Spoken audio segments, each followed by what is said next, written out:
Ok nào khné ngày nay em đang cả review tới nhóm làក្នុង season នេះហើយចំពោះ season នេះគឺខ្ញុំអត់សូវបានលេងបានទេណាគ្នាហើយណាមួយមកសើអត់ដឹងថាមួយថ្ងៃនេះ season ទេតែលើបងស្នេហ៍កថាចិត្តនេះ season នេះយ៉ាងខ្ញុំមក review ទេខ្ញុំហើយមុនគាត់គាត់នេះចឹងមុនគាត់ចូល season ថ្មីហើយចំពោះជាន់ទី1ក៏ខ្ញុំមិនសូវបានធ្វើបានដែរគ្នាខ្ញុំមិនបានធ្វើជីផ្ទះធ្វើអីទេខ្ញុំគាត់អត់បានចាប់ពីលិចមកនេះណាគ្នាមកធ្វើនេះធ្វើឲ្យវា fan សភៅហើយចំពោះជាន់ក្រោមគឺខ្ញុំមិនសូវបានធ្វើបានដែរណាគ្នាខ្ញុំធ្វើបានធ្វើកន្លែងដាំ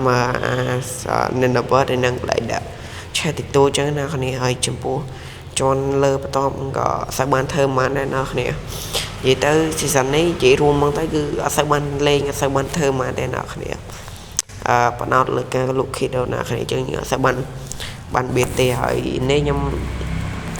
slash set home ទៅកន្លែងខ្ញុំ red farm ណាគ្នាទៅកន្លែង red farm ហើយចំពោះ red farm នេះក៏វាមិនសូវនេះដែរណាគ្នា farm ទៅធំហ្នឹងក៏វាអត់សូវធំបានដែរវាមកល្មមមកឲ្យខ្ញុំ farm បានចឹងណាគ្នាហើយខ្ញុំចុះទៅក្រោមទៅមើល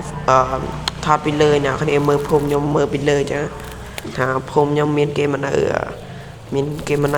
5នាក់ណាគ្នាហើយខ្ញុំថតឲ្យណាគ្នាមើលមកអូខេណាគ្នានេះខ្ញុំចូលមកដល់ក្រោមហើយមើលនេះភូមិខ្ញុំហើយនៅមានតែគេធ្វើទៀតណាគ្នាបតាញបានទៅថតអីហើយ